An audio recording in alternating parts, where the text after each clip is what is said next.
Hello everyone and welcome back to TowerGate. It is day 273, December the 6th, 2017, Wednesday. And of course we all know what Wednesday is. That's when I take out the trash and I eat chicken every Wednesday.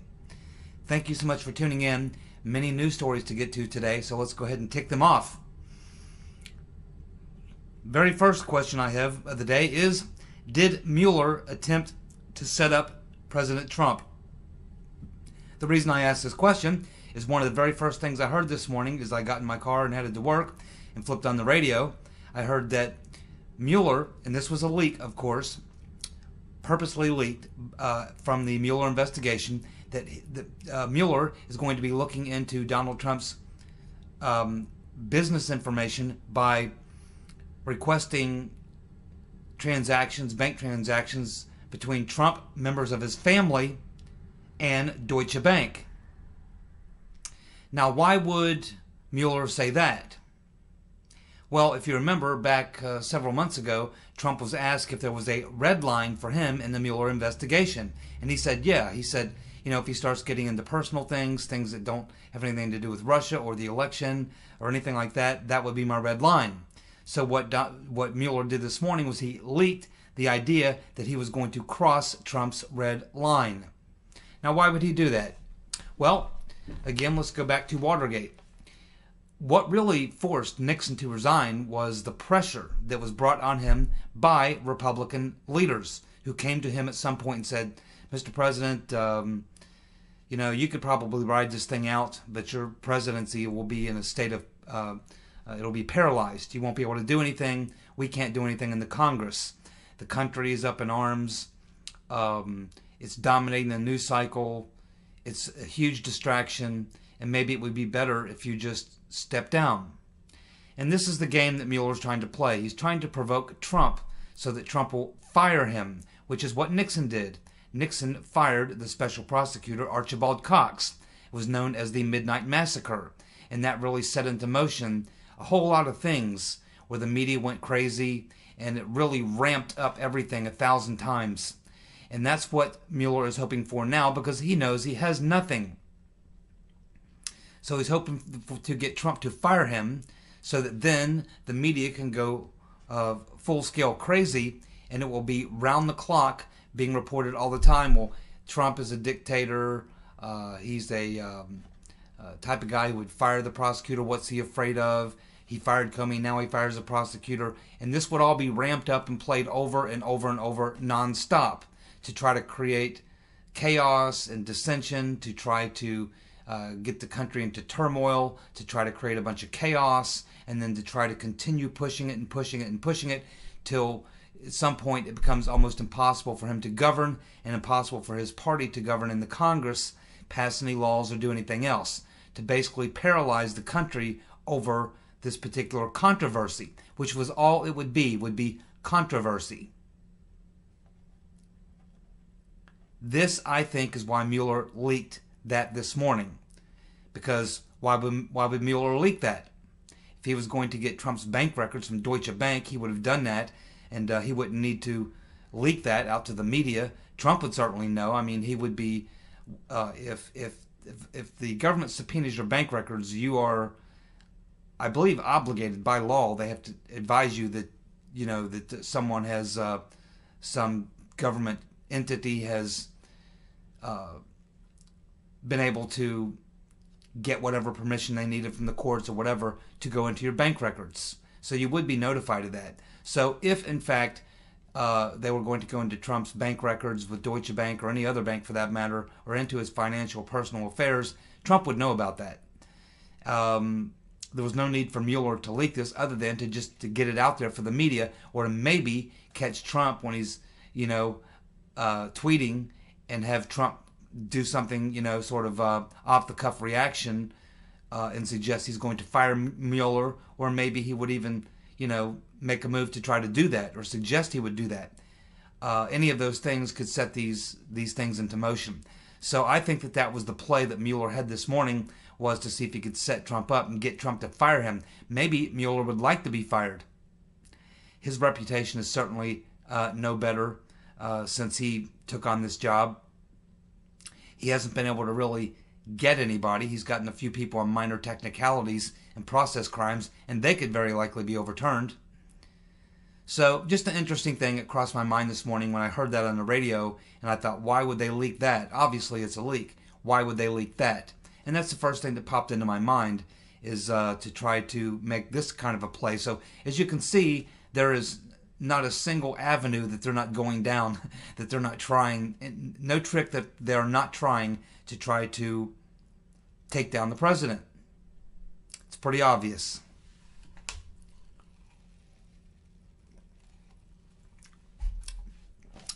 Next up, Jeff Flake has just donated $100 to Doug Jones. Well, that's pitiful. Shouldn't surprise us that Jeff the Flake would do that. But what's actually pitiful about that is that Jeff Flake is a multimillionaire. You know, if I'm running for office and the multimillionaire wants to poke a finger in someone's eye by donating money to me, I would expect he would donate a lot more than $100. What a tightwad. Jeff the Flake. What an embarrassment and what a shame he is. You people in Nevada, I bet you feel really bad right now. Of course, I've got John Kasich here in Ohio, and previously I gave you John Boehner, so I guess I can't talk. Well, I didn't give you John Boehner. I voted against John Boehner for every midterm election I could and tried to get everyone I knew to vote against him, but was never successful in being able to do that. And by the way, John Boehner's not out of the woods. He was the Speaker of the House when a lot of these things went down with the Russian uranium deal. John Boehner is not out of the woods. Neither is Harry Reid. Next up, Flynn and Manafort should take reverse action regarding the situation of their legal circumstances. Looking at Flynn, we find out that he was actually set up in that interview. It was not like a real interview. He didn't even know he was being interviewed. Apparently what happened, this would be the interview which he said something that is what caused him to get charged for lying to the FBI. He believed that when the FBI was coming over, that they were coming over as part of a normal activity, a routine thing that you do during a transition to discuss security things, things like that, having to do with, him being a national security advisor and getting briefed by the FBI and this and that and the other thing. But as it turns out, they turned that little meeting into an interview, and therefore Flynn was really kind of blindsided. Didn't even know it was an interview, and had he known it was an FBI formal interview, he certainly would have had legal representation, which he did not. He was tricked. Flynn was tricked. And another thing, the phone calls that they used to try to catch him in the lie that he allegedly told, Flynn should take a serious look, his lawyers should take a serious look at how they collected that evidence. Because if that evidence was collected in a warrant based on anything having to do with the dossier, then that evidence should be thrown out. Should be thrown out because the dossier is discredited and was never meant to be used as a source to get a warrant or conduct an investigation or anything else. Although it was, and we're going to find that out more in the future, but we can pretty well assume that. And Flynn could get those details if his attorney wanted to go that route, if he even has the money for an attorney. It's my understanding that Flynn's basically broke, which is a shame, because that's how the government gets you a lot of times. They have unlimited resources. You don't. They just wait till you run out of money, and then they come in for the kill. But Flynn, and if he had a good attorney, that certainly would be the point I would be making if I was Flynn's attorney. I would be questioning the evidence. I would be questioning how he was tricked. He was not told he was in a formal interview. He never had legal representation. He was tricked, and that's not right. It's also a problem. And I think that Flynn, if he had a good lawyer and some money behind him, could beat this. And I certainly hope he fights it. To Manafort, I would say the same thing. Manafort was busted on a wiretap. And again, I would find out the source of what was the probable cause to get the wiretap. Now, in Manafort's case, it may have had something to do with his tax records. It may have had something to do with not filling out this form, declaring himself as a foreign agent or an agent of a foreign government or whatever. There may have been some other reason. I don't know. But certainly in the case of Flynn, I would certainly question what the evidence was to get the search warrant to monitor his conversation, to surveil him. And I would also seriously question the the interview, which he apparently told the lie, which was a trick. He was tricked. He was not formally told that it was going to be a formal interview, and that whatever he was saying was going to be used against him in a criminal charge. He thought he was having a security briefing with the FBI. It was a trick, and that's wrong. And I believe it's a violation of ethical standards, legal ethical standards. And I think that Flynn's attorney should challenge that. Well, the UN has decided that they're going to debate the Trump tax reform and tax cut bill. They don't think it's a good idea for the world, and so the UN is going to debate that to see what they think about whether or not we can have a tax cut and tax reform. Well, I could go off in some really nasty language here and get very angry, but I'm not going to. I'm just going to say this.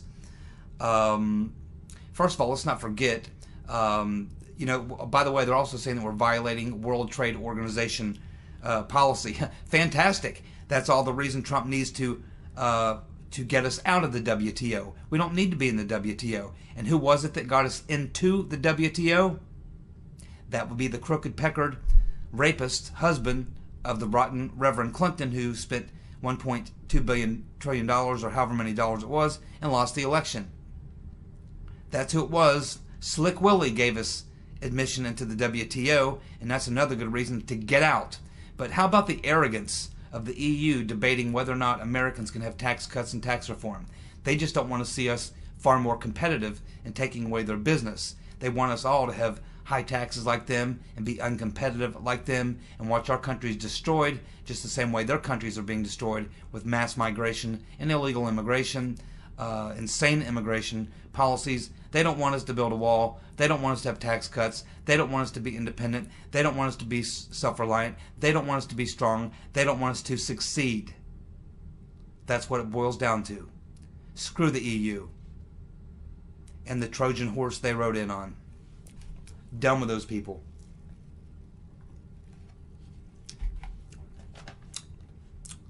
John Conyers is out. If you remember, about a week and a half ago or so, I predicted Conyers would try to stick it out to the end of the year and then quietly go away at the first of the year.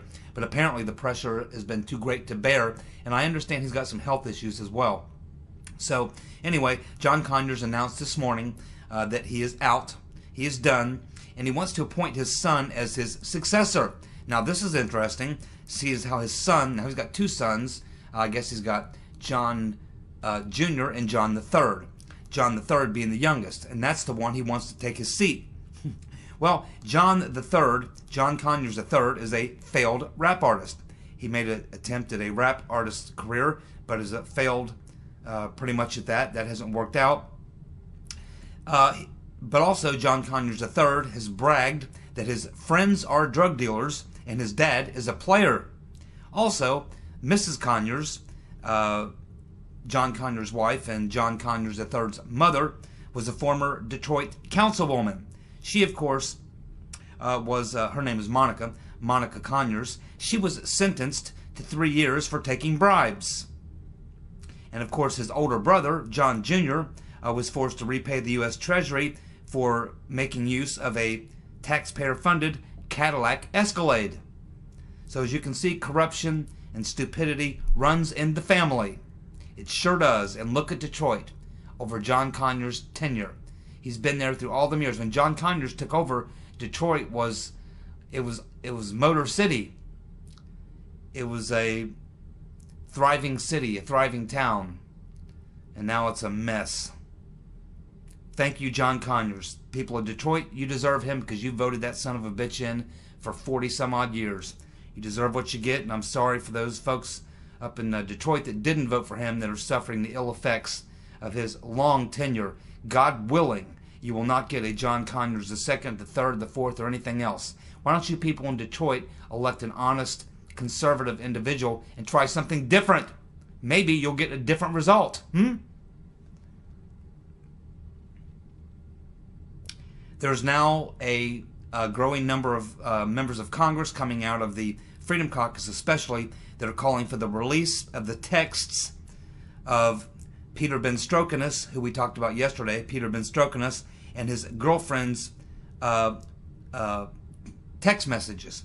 So people wanting to know exactly what those text messages were. All we know is that they were pro-Hillary and anti-Trump.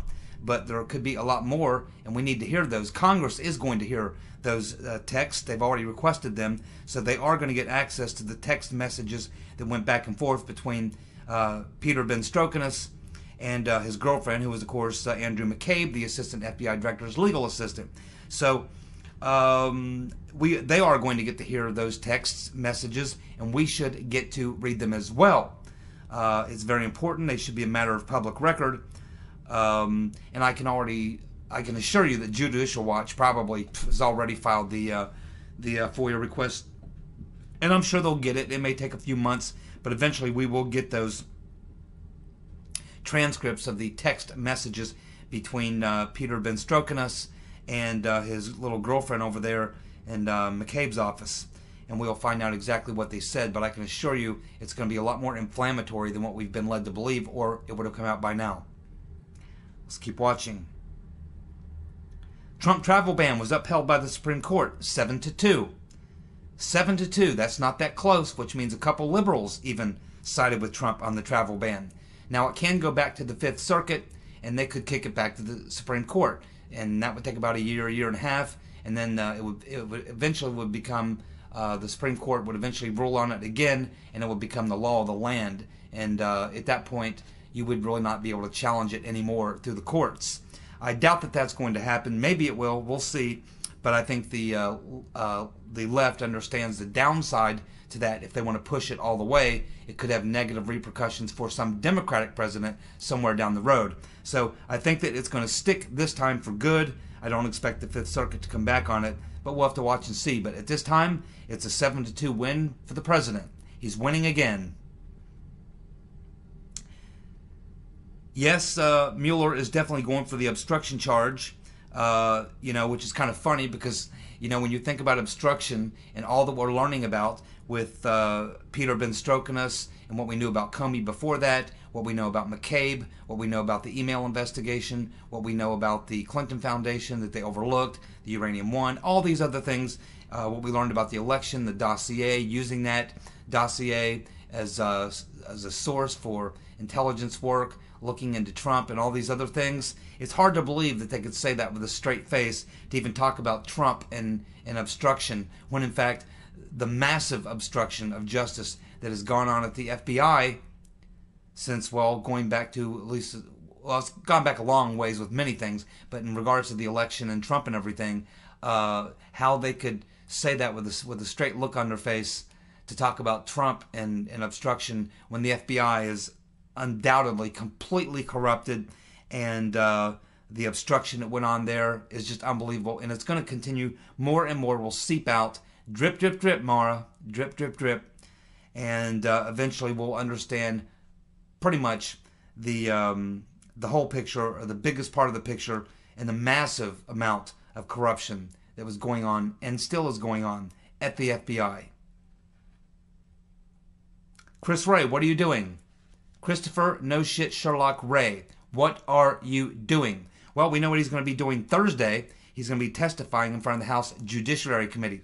Now, the House Judiciary Committee is a bunch of hacks. There's not that many good people over there. Maybe Trey Gowdy, but for the most part, not really one of the committees that I put much stock in. I focus more on the Oversight Committee and the Intelligence Committee.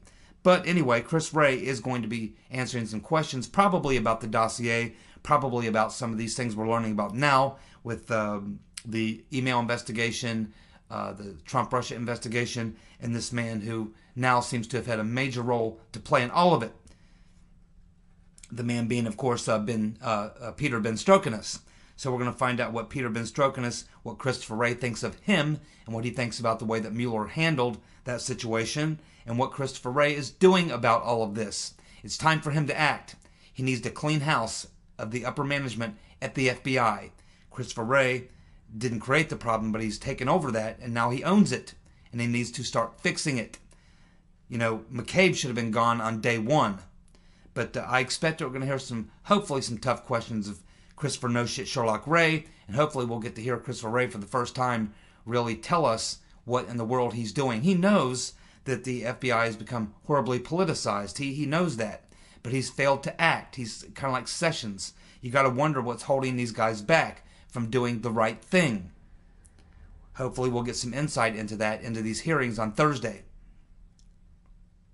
Of course, Sessions says he doesn't want to go after the political enemies of Trump. He doesn't want to look like the Attorney General is using the Attorney General's office, law enforcement, to go after the president's enemies, which is an insane comment considering it's the FBI, the Justice Department, the intelligence agencies, and all these agencies of government and the previous administration and the Rotten Reverend herself who went after the president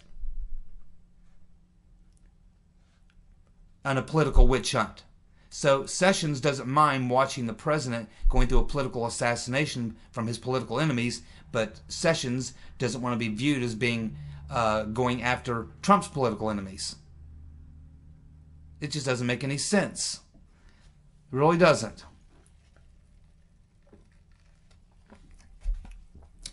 Sessions really should resign. I mean, I've said that many times before. Nothing personal against the guy. I mean, I think he's a nice dude. He's just not the right guy for the job at this particular time. Not the right guy for that job right now. We need a bulldog. We need someone in there who understands the gravity of the situation. There's a coup underway, Mr. Sessions, and you may not want to make it look like you're going after the president's political enemies, but the president's political enemies are going after him and politicizing agencies of the government, as they have been even before he was president, to take him down. That's what's going on, Mr. Sessions. Wake up.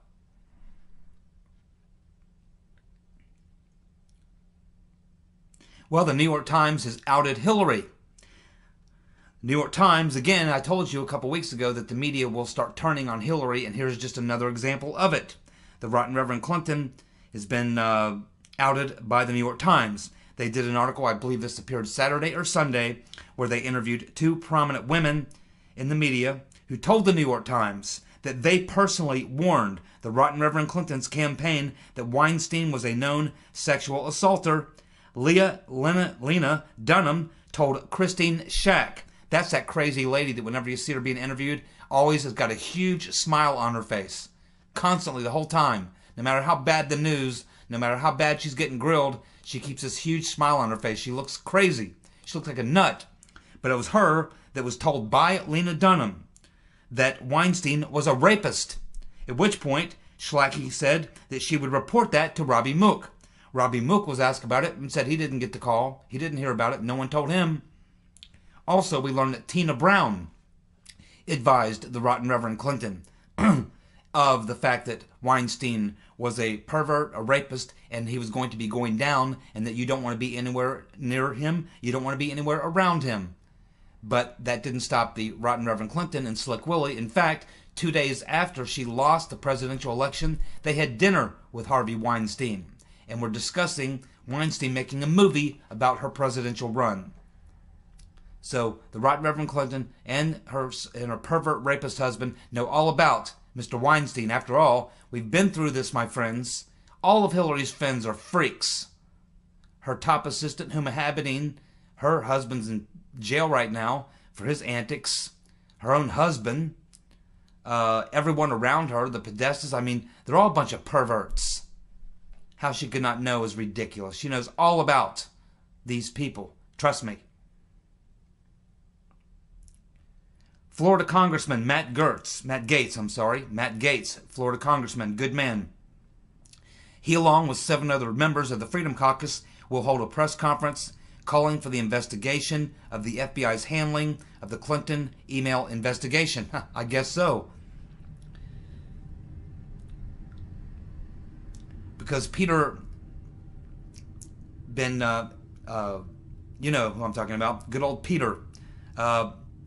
Everything that he did has to be looked at. He had his hands in the email investigation. He had his hands in the Russia Trump thing. He had his hands in the dossier. He's had his hands in everything. And therefore, everything he's had his hands in must be looked at. And Mueller must be looked at for appointing him. And also for the way he got rid of him. All of this needs to be looked into. In fact, they should halt this investigation right now. Mueller should be forced to step down because of his conflicts of interest. And Peter been sticking it to us. He should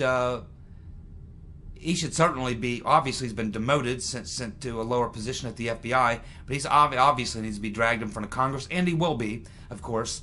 But this whole thing needs to be, they need to slam the brakes on this whole thing, and they have to go back and look at every single investigation that this dude was a part of, including he was one of the questioners of Flynn. He was one of the questioners of Valerie Jarrett and Huma Abedin. He was one of the questioners of the Right Reverend Clinton. So this guy has been heart and soul in the front and center of all of these investigations, and if he's contaminated, then everything he touched is contaminated. This is what they should be moving towards, and I'm sure that that's the point that these members of the Freedom Caucus are going to make when they have their press conference. Chuck Ross has 6 questions for Mueller. They are as follows. Chuck Ross of the Daily Caller, who's our primary source of a reporter on the dossier. His questions are: why was Peter BenStrokin's demotion kept secret for 4 months? That's a question that he will be asked, I can assure you of that. Is Peter BenStrokin's activities an optics problem, or is it something much worse? In other words, what he's asking there, is it just Peter BenStrokin, or is it many other people on his team? We already know the answer to that question. We've looked at Mueller's team. They're all Hillary donors. The Right Reverend Clinton's donor posse is who's assisting Mr. Mueller, along with Mr. Weissman. And of course, we know Mr. Weissman came out and publicly tweeted to Sally Yates after she opposed the president before he canned her. And he publicly applauded her and said she did a great job by standing up to the president. Next, why did BenStrokin's story leak a day after Flynn's guilty plea? Now, that's a very good question I never thought of, because that's true. We get the news story that Flynn is going to plead guilty and cooperate, and the very next day is when we learn about Peter BenStrokin. We learn about his story. Why was it leaked the day after? Because that was a very careful leak, like all the leaks that come out of Mueller's investigation. That's a very good question. I hope someone asks him that. Next question, why did CNN report on February 16th that Peter BenStrokin did not believe Flynn lied in his January 24th interview about his contacts with Kislyak, the Russian ambassador? That's a very good question I hadn't even thought of. What he's saying here is that CNN obviously did a report on February 16th where they obviously had an interview or a statement from Peter BenStrokin where he said that he did not believe Flynn lied in his January 24th interview. That's a very interesting question. It should be followed up on. Next, did Mueller ask the FBI and the Department of Justice to prohibit Peter BenStrokin from being interviewed by congressional investigators? I think we already know the answer to that question because we've been through that covering Devin Nunes. Devin Nunes had been requesting 3 or 4 people to be questioned by the House Intelligence Committee, and the FBI, along with documents and many other things, would not produce them. Well, it was Peter BenStrokin who was running that little show, who was making a lot of those decisions. He's the one that was blocking dossier documents and things like that, blocking these people, and obviously was blocking for himself. He didn't want to have to appear and answer any questions. So I think we halfway know the answer to that, but yeah, go ahead and ask it again. We all, let's see. Oh yes, Twitch McConnell. If you remember, I told you a while back when Twitch McConnell was saying they would not seat Roy Moore, and I did some investigation into that, and I found out that he has no choice but to seat Roy Moore. Well, today, Twitch McConnell admitted that, yeah, he must swear in Roy Moore if he wins, that he doesn't really have any option. That's exactly correct. Just as I told you that my research turns out to be correct, that the Senate Majority Leader cannot choose to unseat or not recognize an elected senator. He has no choice. So Twitch will be seating Roy Moore, assuming he wins the election, and things are looking good right now. Another interesting thing that happened over the weekend, the Wall Street Journal, I think this came out Friday or Saturday, the Wall Street Journal did a major story. I've not been able to read the whole story because you have to pay a membership fee to access the Wall Street Journal, but people have been talking about, excerpts from it, and I've gotten bits and pieces, a few sentences here, a few sentences there, and so some of the things that they're saying, though, and I've seen a general roundup of the piece, and definitely it looks like Wall Street Journal took Mueller to task, and they're basically saying Mueller should step down. Yes, he should. Yes, he should. So the tide is turning. We're still in very troubled waters. It's still a very, very dangerous time, and we have to watch very closely because there's so many different games at play. But there's no doubt that we see things, we are winning on one hand, we're seeing the tide turning, but it's still a perilous, perilous time right now. And we'll just have to keep following this. It's a day-by-day sort of saga that kind of keeps us all on the edge. But hopefully Trump will stick to his guns. I really think the best thing that could happen is that they get this FBI informant in to testify and start telling everything he knows, because as soon as that happens, it will really change the narrative. Drastically will change the narrative. And then we'll see Robert Mueller, Uncle Bob, will find himself maybe on the receiving end and playing more defense, not able to play so much offense. And that's what I'm hoping for, and I'm hoping that starts very, very soon. So anyway, thank you all for tuning in, and I'll be back tomorrow with another edition of TowerGate. Thank you for tuning in. You guys be safe. Cheers.